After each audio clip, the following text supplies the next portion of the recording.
For 100 years, the Zorak Empire prepared for war. Across their homeworlds, giant factories worked without rest.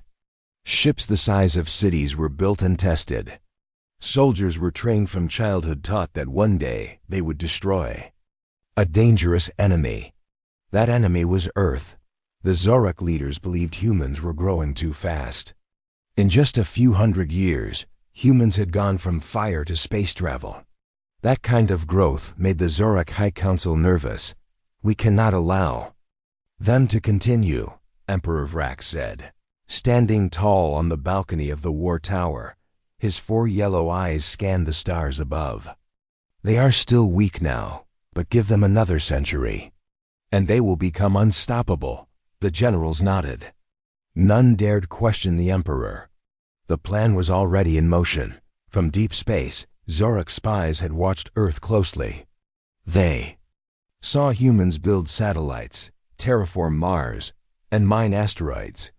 But they also saw something strange. Earth had stopped broadcasting military tests. No new warships were shown. No new weapons were revealed. It was as if humans had stopped preparing for war. The Zorak believed this was weakness. They lost interest in defense, sneered Commander Threll. They got lazy, divided. Their governments fight each other again. They are ready for the taking, the High Council agreed. The invasion would begin soon. The fleet, 30,000 ships strong, was almost ready. In the dark reaches of the Volari sector, where time moved slower near a collapsed star, the Zorak hid their preparations. There, they built the Crimson Spear, a dreadnought so large it could block out the light of a moon. Its weapons could melt cities from orbit. Its armor was thought unbreakable. Commander Threll was placed in charge of the Crimson Spear. We strike Earth in 60 days, Threll told his crew. No prisoners, no delays. Earth will not survive the first hour. Meanwhile, on a Zorak intelligence station near the Andrus line, a young analyst named Elix studied Earth's signals. Strange, Elix whispered, adjusting his receiver. They're still quiet, too quiet. Still trying to find ghosts in the dark, his superior grunted. They have nothing to show. Their silence means fear. But, Elix hesitated. What if it's not fear? What if it's planning? The officer waved him off. Let the warriors think about that. You're a data rat, Elix, not a fighter. But Elix couldn't shake the feeling. Years ago, humans had responded to alien probes with curiosity. They sent messages, signals of peace. Then slowly they went dark. First came the silence from the military. Then the end of space station updates. Finally, even civilian tech news stopped. It was like they had gone underground. Or like they were hiding.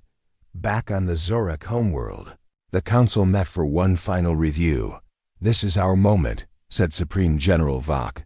Earth is isolated. The other species will not interfere. The humans have no fleet large enough to resist. We end them now, before they spread. One voice among the council, a veteran named Tlan, hesitated. Are we so sure? He asked. Earth has survived more wars than any species. They adapt, they learn, and they do not forget. Vok rolled his eyes. They are primitive, fast learners maybe. But they lack control. They lack unity. Maybe, Tlan said softly. Or maybe they've learned how to hide it. But the council had made its choice. 3 weeks later, the first Zorak fleet left the Volari system. 30,000 ships moved through the dark of space like a shadow of death. Their path, the Sol system. Their target, Earth. On board the Crimson Spear, Commander Threll stood before a screen showing the blue-green planet. So this is it, he said with a smirk. The place that made the galaxy nervous. Doesn't look like much. An officer beside him reported. No signs of defense satellites. No warships detected. Earth's orbit is empty. Threll grinned. Ready all weapons. Begin approach. Target all major cities. Give them a warning first, then fire if they don't respond. A message was sent to Earth. It was simple and cold. We are the Zorak. You are outmatched. Surrender your world, or we will erase it. There was no reply. Not in the first minute. Not in the next 5. Not even after 10 minutes passed. Still no response, Commander, the officer said. Shall we open fire?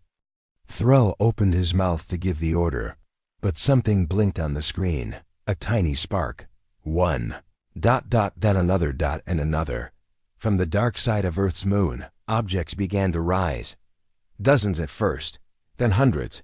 Are those ships? Asked a nervous voice on the bridge. No. Not ships, Thrall whispered. Platforms. Weapon platforms. Suddenly the dots lit up. Bright blue energy flickered for half a second, then they went dark again. The next second, hell arrived, without sound, without warning. Metal slugs the size of houses flew through space at incredible speed. One by one, Zorak destroyers exploded. 10, 20, 40 gone in moments. They're using kinetic rail weapons. Screamed an engineer. But these speeds, these targets, it's impossible. Thrall watched in horror as his fleet was cut to pieces not by energy beams or fleets of human ships, but by silent weapons hidden on moons, asteroids, and in the shadow of Earth itself. He slammed his fist down. Turn us around. Return fire. Call the other fleets now. But it was already too late. In less than 5 minutes, half of the Zorak fleet was destroyed, and Earth still hadn't said a word. Back on Zorak homeworld, the Council received the report. They had railguns, one general said in disbelief. Thousands of them. They were waiting, whispered Plan. They didn't stop preparing. They just stopped showing us. The Council fell silent. In one corner of the room, a screen flickered.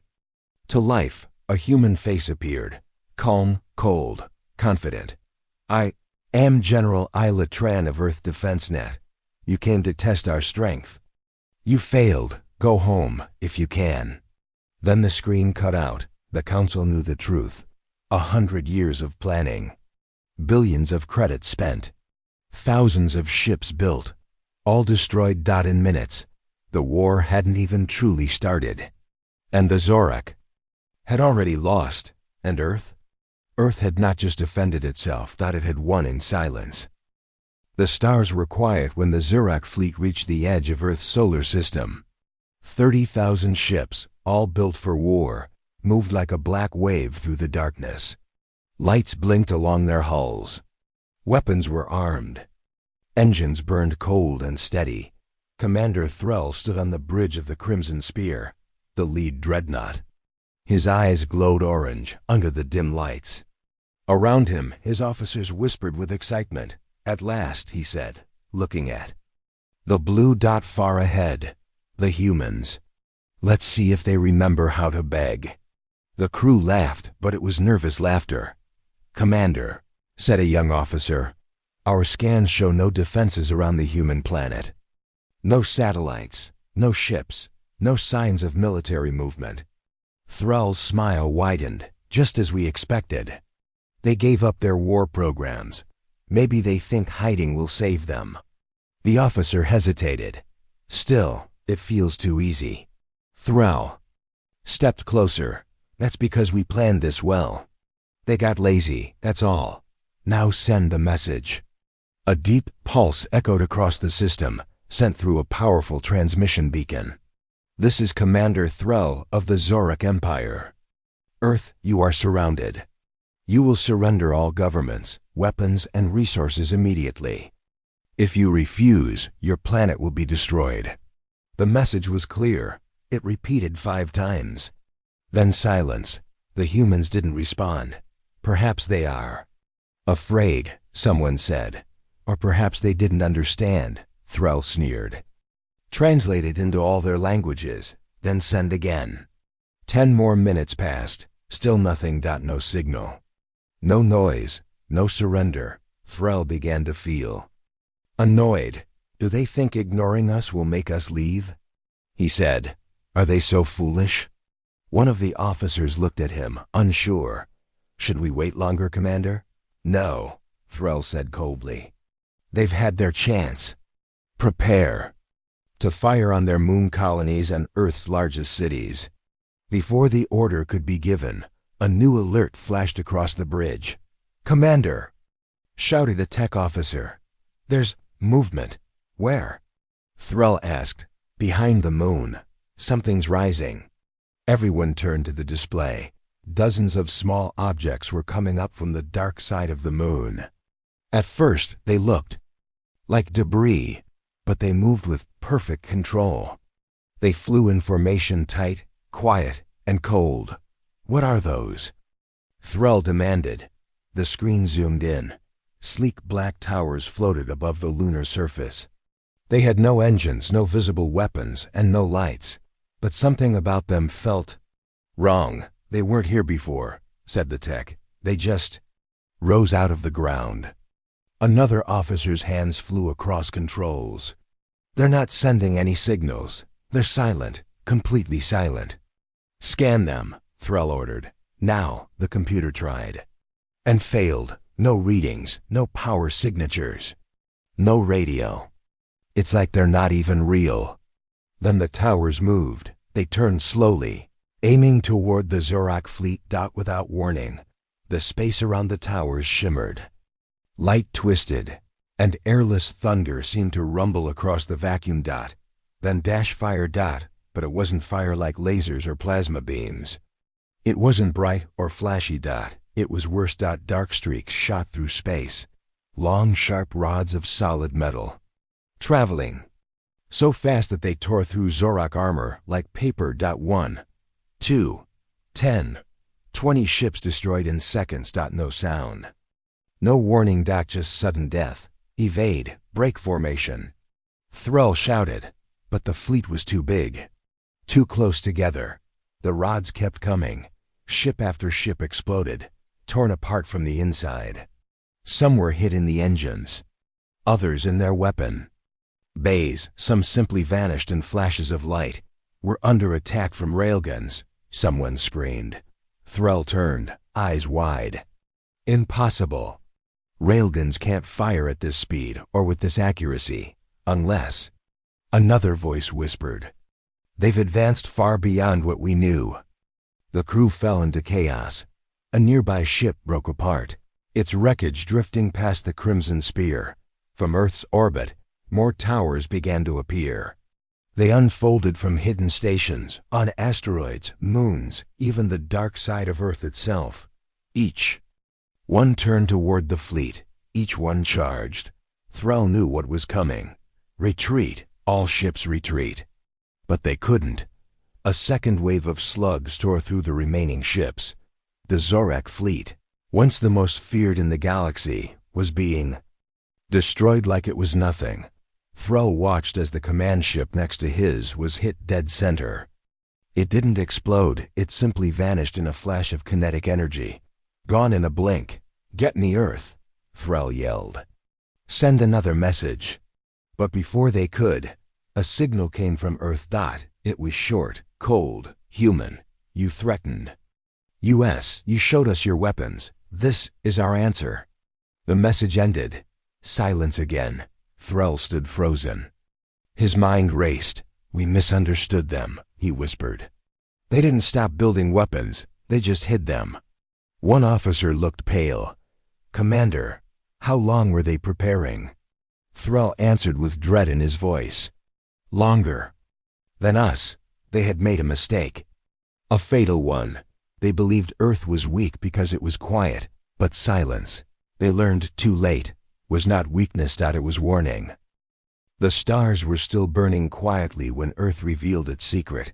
Across the dark side of the moon, something ancient and powerful began to rise, not with flames or sound, but with cold purpose. Giant towers moved slowly upward, their surfaces black as space. They made no sound, no signal, no warning. They had been sleeping for years. Now they were awake. Far away, inside the command center of the Earth Defense Net, General A. Latran stood on a glass platform surrounded by screens. Her eyes were sharp, and her face was calm.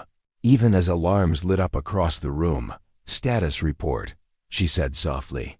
A young officer turned. "Zorak fleet is in full firing range. 30,000 ships. Flagship is locked on Earth. Estimated. Time to attack, 1 minute." Ayla nodded. "Phase 1 complete?" She asked. "Yes, General. All lunar defense towers are online. Rail coils charged. Targets locked." She walked toward the center of the room, where a long dark table stood. On it sat a key small metal. Simple dot. She turned it once. Then she spoke the words the galaxy hadn't heard in decades. "Engage the black line." In the cold sky above Earth, hidden on the far side of the moon, hundreds of defense towers came to life. Massive magnetic coils began to glow. Cold plasma built inside rail tubes. There was no sound in space, but if there were, it would have been a scream. The first shot fired.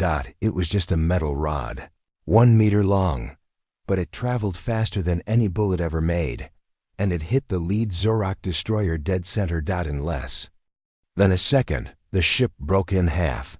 Then a dozen more rods launched from hidden towers, each one striking with perfect aim. Each one smashing through alien armor as if it was paper. Zorak's ship started exploding, spinning, breaking apart. On board the Crimson Spear, Commander Threll shouted in rage. "Where are the human ships? Who is firing?" One officer turned, pale with fear. "It's not ships, sir. These are stationary rail platforms, hidden, silent. We didn't detect them before." Thrall slammed his fist on the console. "Impossible! No planet could hide this much firepower." Another officer added, "There are more coming from behind Mars and the asteroid belt. And sir, there's something on Saturn's moon, Titan. It's activating now." Thrall froze. How long have they been preparing? Back on Earth, General Ilatran watched as Zorak ships died one after another. She didn't smile. She didn't move. She simply watched. Around her, the command center remained quiet. Earth had trained for this day in total silence. Years ago, when the first alien probe entered the solar system, Earth had made a choice. No noise, no response, only preparation. Governments united. Scientists vanished from the public eye. Engineers built weapons beneath mountains, under oceans, and inside moons. The media thought space travel had failed. The truth, it had gone underground. They built the Black Line, a defense network spread across every rock in the solar system. And no one outside Earth ever knew. Until now. "Enemy fleet is scattering," an officer said. "They're trying to retreat." Ayla gave a small nod. "Do not pursue. Focus fire on their command vessels. Leave the scouts. Let them carry the story back." Suddenly, a red light blinked. "General," said a voice, "we're receiving a direct message from the Zorak flagship." Ayla stepped forward. "Put it." On screen, Threll's face appeared. He looked shaken, but proud. "You planned this well, human," he said. "But you must know we will return. We are Zorak, we do not forget." Ayla stared at him in silence. Then she said, "That was your first mistake." Threll's eyes narrowed. "What? You assumed we would run," she said. "You assumed. We would cry, but we watched. We listened. And while you shouted across the stars, we built weapons in the dark." Threll hissed, "You cannot hide forever." Ayla replied, "We don't need to. You came here. You found the truth. You won't survive long enough to lie about it." The screen went black. Then came Earth's second wave. This time, the railguns fired in perfect rhythm. A pattern of death. Long-distance slugs hit the Zorak command ships 20 in a row. Each one died within seconds. The remaining ships panicked. Some ran. Some turned back toward the planet, hoping for revenge. They never made it. On Mars, a hidden rail array opened from under the soil. On Jupiter's moon Europa, coils began to fire. Even Pluto had a platform buried in ice, launching its own deadly metal bolts. In minutes, the Zorak fleet was almost gone. Ayla looked at the screen one more time. Send this message to all listening frequencies, she said. Make sure it reaches every system. She paused, then spoke. Earth does not ask for war. But if you bring it here, we will end it before it begins. In the dark space beyond Neptune, the final Zorak scout ship turned and jumped into hyperspace. It had survived, but barely, and it carried with it a terrible story, that Earth was not weak. It had simply been waiting. General Ayla Tran stood alone in the command tower of Orbital Station Sentinel. Below her, Earth turned slowly blue and peaceful. Above her, space was on fire. The screens around her showed everything. Zorak ships burning. Rail slugs ripping through their armor. Explosions like stars, silent in the black sky. Her officers moved quickly, calmly, without panic. But Ayla remained still. Update, she said. A voice answered. 80% of the Zorak fleet is destroyed. The rest are in retreat. No major losses on our side. Moon platforms fully operational. Mars cannons still firing. She gave a quiet nod. Maintain fire pattern Delta. Focus on enemy carriers. Don't waste energy on escape pods. The voice replied, Yes, General. She stared at the stars for a long moment. There was no pride in her eyes, no joy. Only the cold, sharp focus of a soldier who had waited a lifetime for this day. Her second in command, Commander Ellis, stepped forward. General, the fleet is collapsing. You've won. Ayla didn't turn. No, Ellis, we haven't won yet. They still don't understand what Earth is capable of. Not really. Ellis lowered his voice. They will after today. Only if they survive, she replied. 30 years earlier, Ayla had been a soldier. On Earth, a young lieutenant during the ruin years, when climate disaster and civil wars had nearly torn the planet apart. She had fought in the jungles of what was once Southeast Asia. She had seen cities burn, watched people starve, and buried friends in dust and ash. That was the time when Earth had almost destroyed itself. But it didn't. It adapted. When the first alien signal arrived, humans didn't panic. They listened, watched, and then slowly, Earth's leaders met in secret. A decision was made. The world would unify not under flags, not under governments, but under the silent protocol. No one outside Earth would know how far humans were advancing. Technology would still grow, but out of sight, quietly, carefully. And the military? That would go underground. Ayla had been one of the first officers chosen for the program. She disappeared from the public eye, her name erased from every database. She trained in space, on hidden moons, and inside asteroid bases that no outsider ever knew existed. For 3 decades, she lived in the shadows, but she was never alone. Thousands followed her, soldiers, scientists, engineers. The best minds Earth had. They built the Black Line, the most advanced defense network in human history.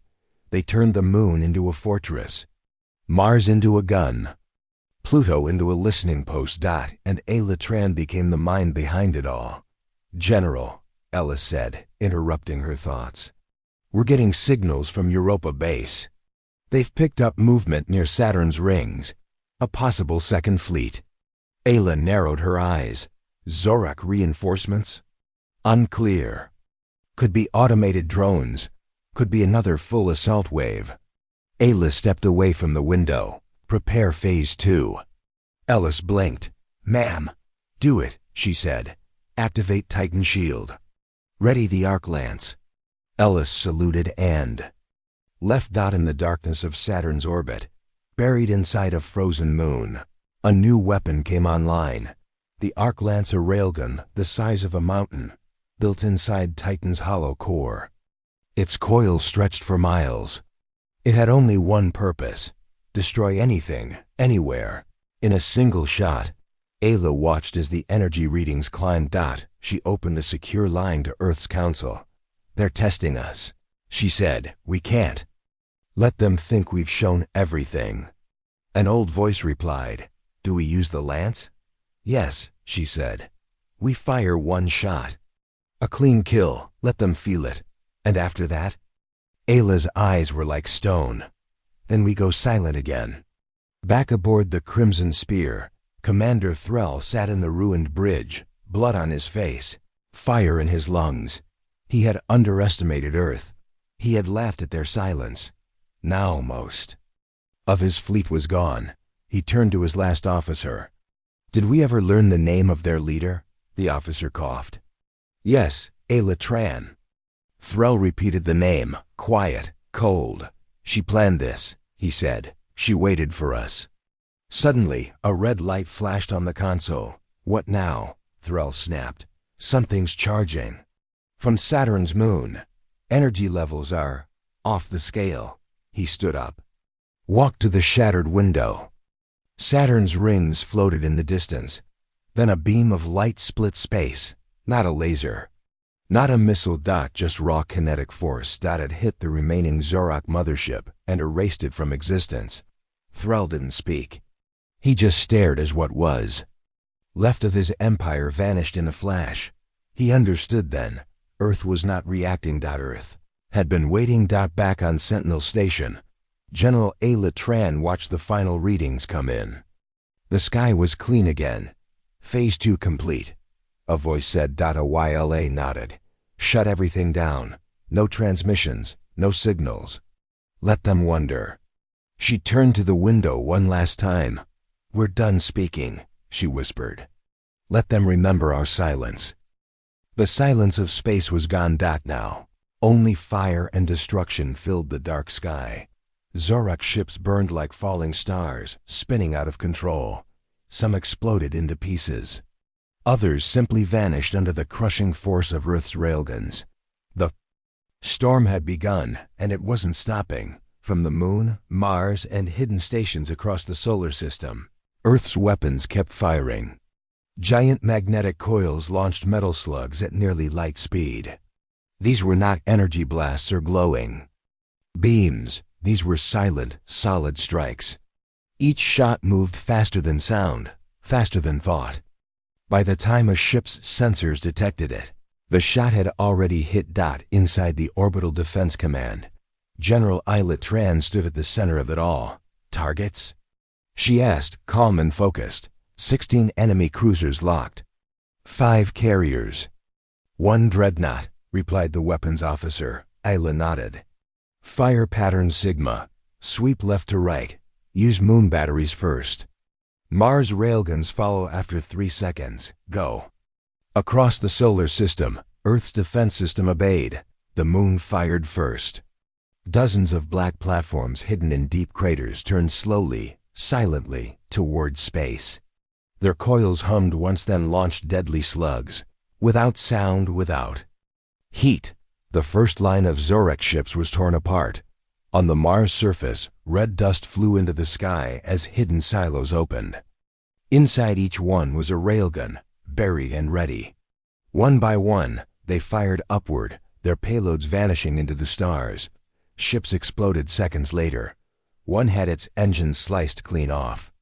Another was hit mid-turn, its spinning hull flinging crew members into the void. "Crimson Spear is damaged," reported an officer. "Hull breach, shields failing." "They're trying to regroup," said another. "But every time they move, they lose more." "Good," Ayla said. "Keep pressure on, no mercy." On board the Crimson Spear, Commander Thrall held onto the edge of his console as sparks flew across the bridge. "What is happening?" he shouted. "How are they so accurate?" "We don't know," someone replied. "They predicted our formations. They're hitting before we can move." Thrall's eyes burned with disbelief. "This isn't war," he growled. "This is extermination." He turned to the communication officer. "Order the fleet to spread. Break into smaller groups. Use asteroids for cover. It's the only way to survive." But it was too late. From the asteroid belt, more Earth platforms began to rise. Long, dark cannons that had been buried under rock for decades now stood tall. They had no names, no colors, no crews. Only purpose. They fired. And the storm grew worse. One Zorak carrier tried to run. It spun its engines to full power and darted toward deep space. A single rail slug struck its side. The ship twisted, cracked, then split apart like a fruit dropped from a tower. In less than 10 minutes, Earth had destroyed more than half the Zorak fleet. But Ayla wasn't done. "Prepare Argus Net," she said. Commander Ellis looked up, unsure. "That's our last line of satellites, General." "They won't expect a third wave," she replied. "That's why it will work." High above Earth, the Argus Net was ready. Thousands of microsatellites, silent and cold, turned toward the remains of the fleet. Each one held a single-use rail coil. They fired together. From a distance, it looked like nothing, just shadows blinking out in the night. But up close, it was death. Zorak ships were hit from above, below, all sides. They had no time to aim, no time to shield. A ship carrying 1,000 soldiers vanished in a flash of torn metal. Thrall stared at the battlefield. Only a quarter of his ships remained. He gritted his teeth. "Send word to the Council. We've failed. Earth is not weak." "No communication available," said his tech officer. "We're being jammed." "Then retreat," Thrall ordered. "What's left of us, we go now." Back on Earth, Ayla watched the last ships begin to flee. "Let them run," she said. "Let the story spread." A pause, but fire once more. Ellis raised a brow. At who? The Crimson Spear. The order went out. A rail slug the size of a bus, launched from Europa's hidden base, struck the flagship in its center. The Crimson Spear cracked in two. A quiet death in the black. Only scraps remained. The storm was ending, but its memory had just begun. Ayla. Tran stepped back from the command table. The screens around her showed silence again. No more enemy movement. No more firing. Just peace. Or what looked like peace. Commander Ellis said softly, "They'll never forget this." Ayla nodded. "Good. Let the galaxy remember. Let them fear silence." He stared at her. "We didn't just fight them. We erased them." Ayla looked out the window at the stars. "No," she said. "They erased themselves.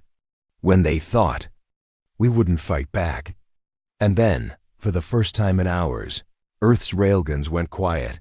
The storm was over, but the warning had only just begun. In the cold shadows of deep space, the Zorak survivors drifted like broken glass. Their once great fleet was gone. The stars, once filled with confidence and fire, now held only silence. Inside one of the damaged cruisers, Captain Jorak sat in the dim light of a flickering control room. His helmet was cracked and his hands were shaking. "Commander Thrall," he called into the comms. "Crimson Spear, do you copy?"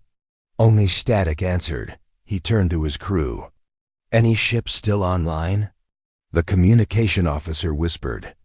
4, maybe 5. The rest are either gone or floating." The silence pressed on all of them. Zorak soldiers were trained to fight, to kill, to die with honor. But this was different. There had been no warning, no chance to strike back. They didn't even see the enemy's faces. The sky had opened, and then death came from every direction. No glowing weapons. No enemy fleet, just quiet towers, cold satellites, and invisible guns. Jorak stared at the stars. What kind of species fights like that? He muttered. No one answered. On board Earth's orbital command, General Ayla Tran leaned over a console. Her face was calm, but her eyes were locked on the last pockets of Zorak resistance. "They're not firing," said Commander Ellis. "Some of them aren't even moving." "They're not soldiers anymore," Ayla replied. "They're ghosts." She took a breath.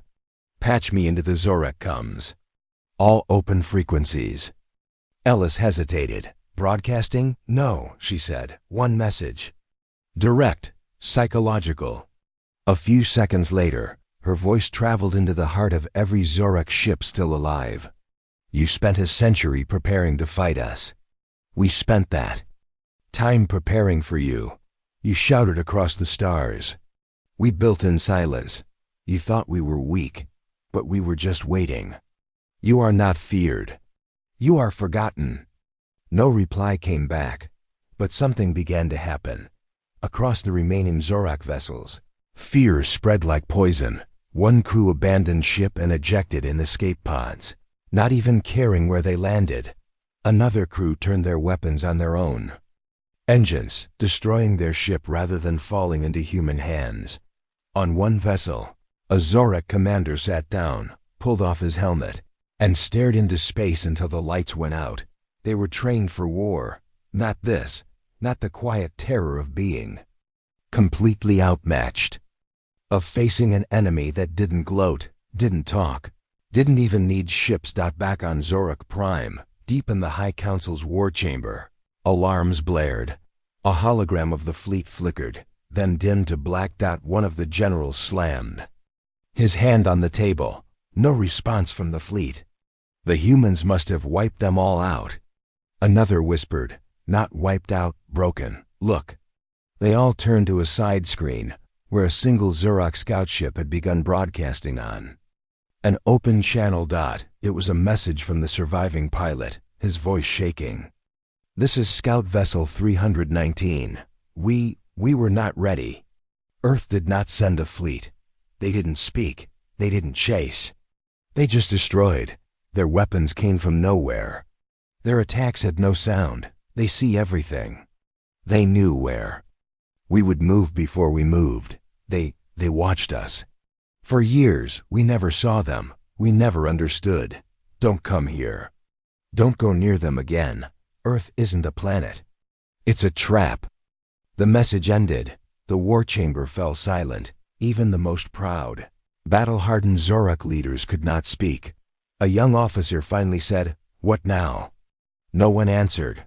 On Earth, Ayla Tran watched the final Zorak ship disappear into the stars. She gave no order to pursue. She simply turned and walked away. But before she reached the door, Ellis asked her, "Do you think they'll return?" Ayla didn't look back. They won't even look in our direction for 100 years. She paused. Next time we may not need to fire a single shot. Ellis nodded slowly. Because they'll remember this.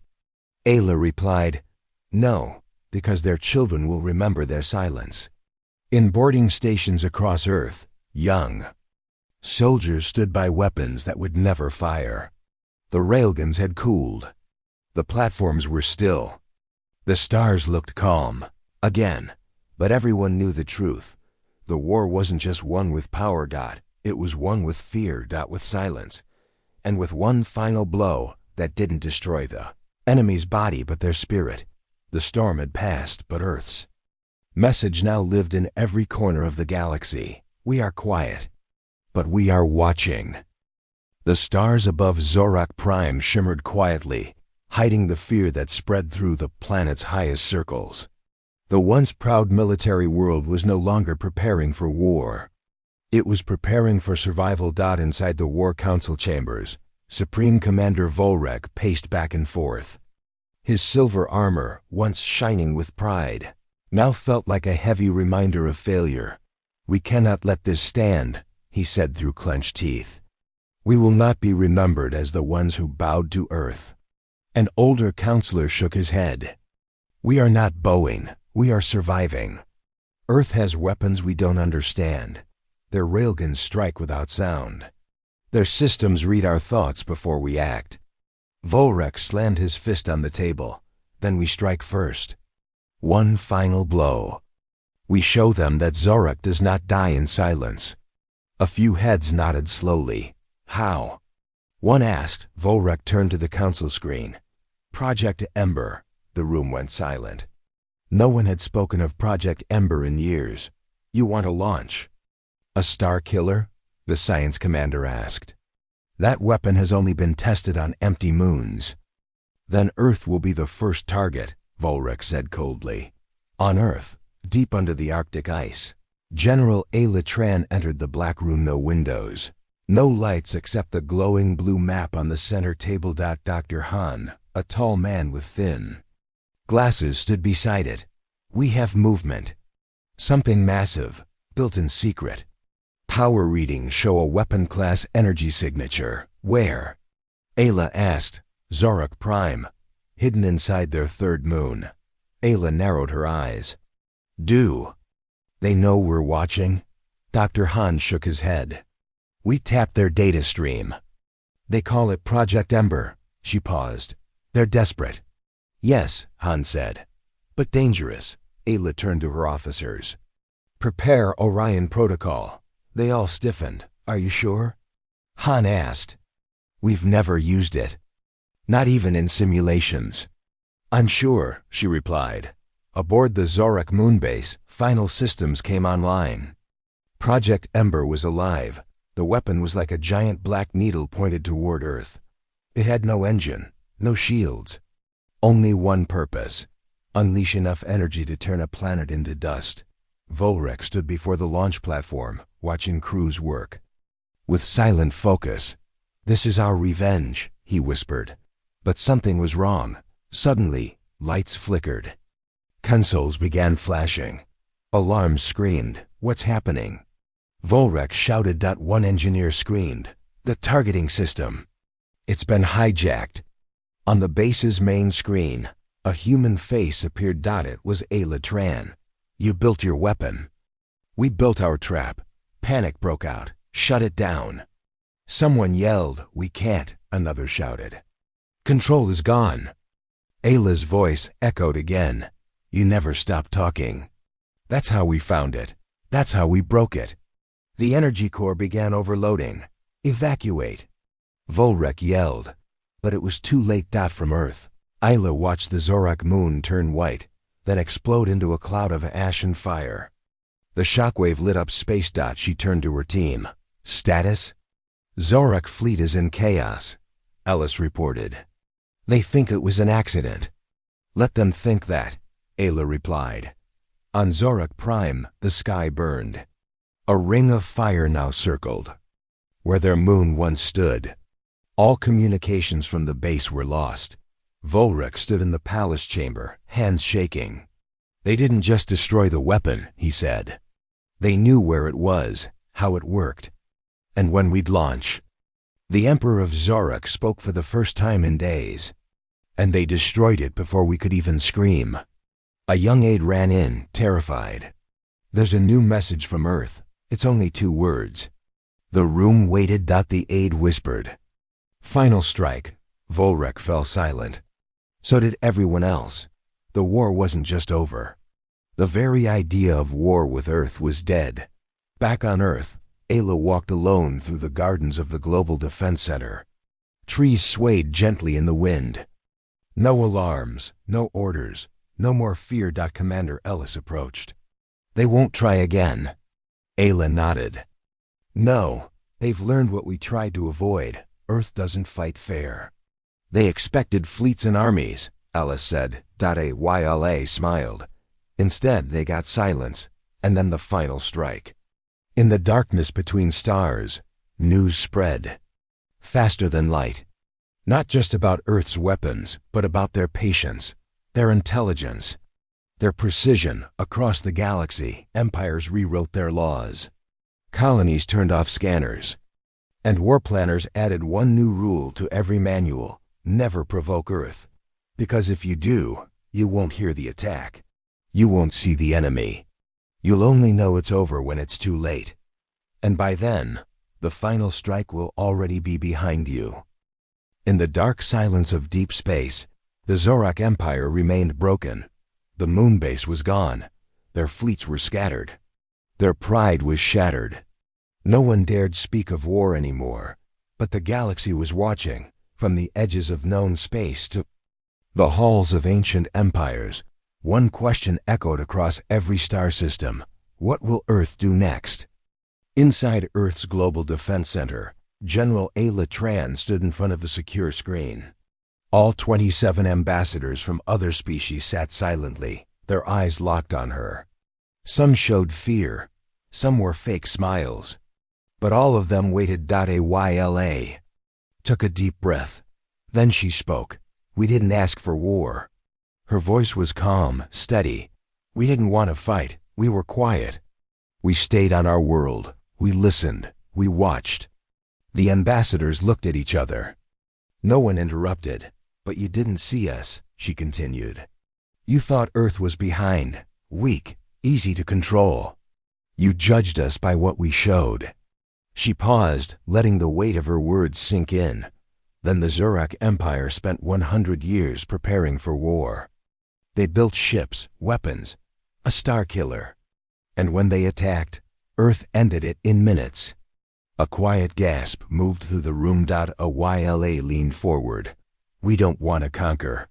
We don't want to rule. But we will not be hunted. We will not be controlled. And if anyone else thinks of war, remember this. She tapped a button. Behind her, a giant screen lit up with images. Zorak ships exploding, the moon base disintegrating, the quiet railgun strike that had changed everything. Then, her voice echoed across every speaker in the galaxy. Earth is not afraid. We are not asleep, and we are not alone. On the distant world of Arvanai, a military leader threw his war plans into the fire. No one challenges Earth now, he muttered. In the Creel Dominion, their High Queen closed. The file marked Earth, target. She turned to her advisors. Send them a gift, something rare. Even the black markets of the outer sectors, once filled with jokes about humans, suddenly turned quiet. Merchants erased Earth from every betting list. Pirates switched targets. No one wanted to risk their ships or their lives. Meanwhile, in space above Earth, a massive satellite blinked to life. It wasn't a weapon. It was a signal beacon. Ayla named it the Lighthouse. Dr. Han stood beside her, looking out at the stars. You're really doing it? He asked. Yes, Ayla said. The galaxy needs a message, not of war, but of warning. A final warning. The Lighthouse sent out one signal, simple, powerful, unbreakable. We see you. We hear you. We are Earth. That signal reached every corner of space. It was repeated in every language, broadcast on every frequency. No one could block it.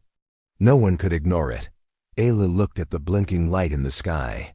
Let them know peace is still an option. But if they want war, Han finished her sentence. They better be ready to lose before the first shot. Daz passed. Then weeks, one by one, messages began to arrive from distant worlds. Not threats, not attacks, apologies, treaties, offers of friendship. Even Zorak Prime, broken and silent, sent a message. A short one.